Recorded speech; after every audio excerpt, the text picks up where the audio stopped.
expected that of me, so I assumed it was the same. She said Combs told her, I'm not dealing with anyone else. It's just us.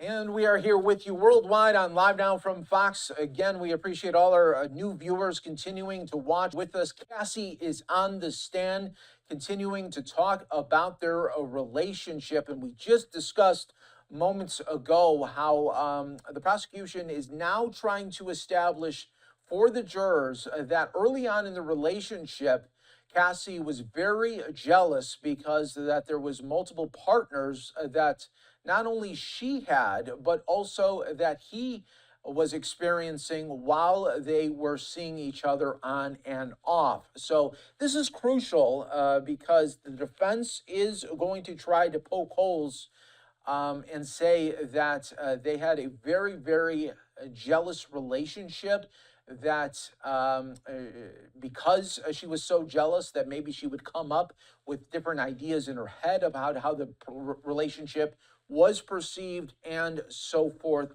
after that. So that is crucial for the prosecution right now to be entertaining these ideas and also suggesting it to the jury that, again, when we're talking about the sexual nature of Cassie early on, she's describing there on the witness stand in open court about how she felt sexually inexperienced before coming into the relationship with Diddy, and that he introduced her to this swinger lifestyle, to also this voyeurism. But they briefly touched upon that when the initial testimony began from Cassie on the stand. Now it's going more into the relationship and how she felt jealous in the early stages. She also had that jealousy, they are alleging, because he was in multiple relationships at the time, as she was. She describes that too. So that's important to get that out there as well for all our new viewers continuing to watch with us, getting these updates all in real time, as really establishing the relationship between Diddy and Cassie, and talking about the psychological abuse that she felt. That is more testimony that is being described right now on this witness stand, where he would call her so many times during the day, message her, and she would have to say where she was at all times. And if she let some of those calls go, there would be knocks on her door, she alleges, from Diddy's staff, Diddy's entourage, maybe security guards as well. They would put the notion out there that you have to always respond to Diddy, and that Diddy always wanted to know where she was. This goes in line with the jealousy questioning that is going on right now between the prosecution and Cassie on the stand, to really try to nail home for the jurors, to show that this was not only a physical violent relationship, the prosecution is alleging, but also very mental abuse as well, wanting to know what you're doing at all times. She felt at times she was assigned busy work for him, because he felt, according to the prosecution, that if she was not responding to him, that she may have been doing something else, maybe something sexually else with somebody else. And that infuriated Diddy to a point where he had to have his entourage and members of his team continuing to check in on Cassie. So that is where we're at right now here in this trial. We're continuing to get the updates all in real time. I do want to give you just some more of what we have seen already today. Maybe if you're just joining us here on Live Now from Fox as well. We are learning, again, jealousy being cited during these opening statements just yesterday as a source of much of the conflict between Combs and Cassie.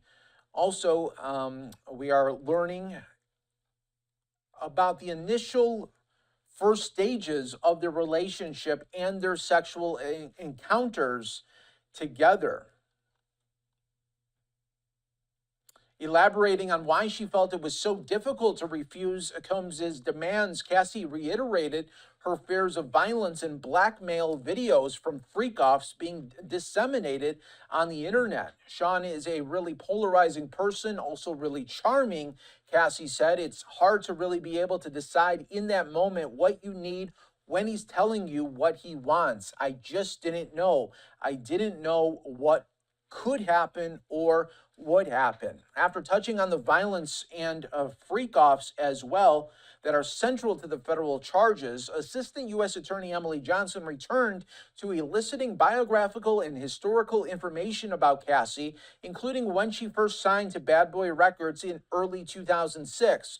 She said her interactions with Combs, who owned the label, were platonic at first, but then he kissed her during her 21st birthday trip to Las Vegas in the bathroom of his hotel suite.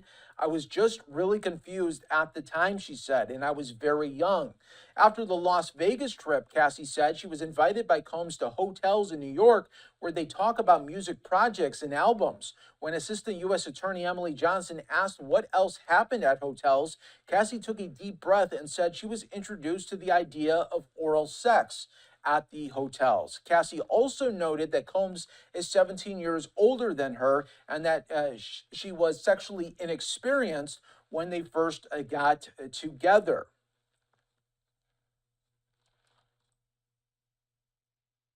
She said she eventually had sex with Combs on a boat during a trip to Miami. She said she had wine in the afternoon, and then Combs introduced her to ecstasy for the first time. After that, she said she felt closer to the rapper and producer, started spending more time with him, and thought at the time that they were in a monogamous relationship. In hindsight, she said she knows that wasn't the case. Asked why, she responded, Sean Combs had many, many girlfriends. As Cassie testified, the prosecution introduced photos of her and Combs at events in the mid-2000s. The numerous photographs included a photograph of the boat in Miami where they had sex on. Another photograph depicted the fledgling couple at a strip club in New York on Halloween in 2007, shortly after the trip to Miami. Another picture showed them in the back of a car at the beginning of their relationship with Combs' arm wrapped around her. I was just enamored by him. We were just having a good time. It was really fun at this point, she said. Cassie noted that early on in the relationship, they weren't public about it. She said Combs had expressed concerns about perceptions, given that his company was also producing her music. At particularly emotional points during this testimony, she has dabbed her eyes with tissues. She also said over time, Cassie has testified Combs had become increasingly controlling and sometimes was violent as well. She said Combs would get abusive over the smallest perceived slights if she wasn't smiling at him the way he wanted, or if he thought she was acting like a brat. You make the wrong face, and the next thing I know, I was getting hit in the face, she said. Cassie said that if she didn't respond to his calls right away, there would be incessant calls until she did, and Combs' staff, including security workers, would join in the pursuit. Jealousy was cited during opening statements just yesterday as a source of much of the conflict between Combs and Cassie. Assistant U.S. Attorney Emily Johnson elicited from Cassie that she and Combs were seeing other people at times. In the beginning, Cassie said she was insanely jealous. She said that resulted from being super young. I didn't get that he was him. As he would say, I'm Puff Daddy. Puff Daddy has many rules, like the company of women, she recalls. She said at the time, as time passed, she came to believe more often than not that they were in a monogamous relationship. He expected that of me, so I assumed it was the same. She said Combs told her, I'm not dealing with anyone else, it's just us. We are now being told more information, including she noted that the rap star paid her rent at apartments close to his residences in New York and later Los Angeles, and had his own set of keys and made a lot of unannounced visits. Cassie said that as a birthday present, Combs rented her a Manhattan apartment a few blocks from where he lived. Another apartment Combs rented for Cassie in Los Angeles was just a 3-minute drive from his home, and he'd sometimes drive a golf cart to get from one residence to the other. Just before the break, Cassie testified the longest freak-off she was involved in lasted for 4 days. The Freakoffs became a job, she said, noting that other encounters took anywhere from 36 to 48 hours. The marathon sessions frequently required periods of recovery from dehydration, fatigue, and drug use. We are now learning that court is on lunch break.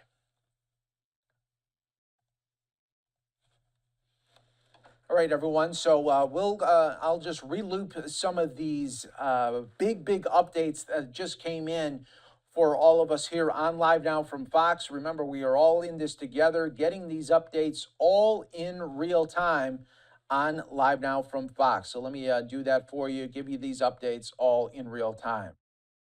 More key information. Cassie on the stand. I am your host, Mike Page. Thanks so much for joining us worldwide, continuing to bring you these key details of the government's star witness on the stand right now. And we are awaiting this more updates from inside of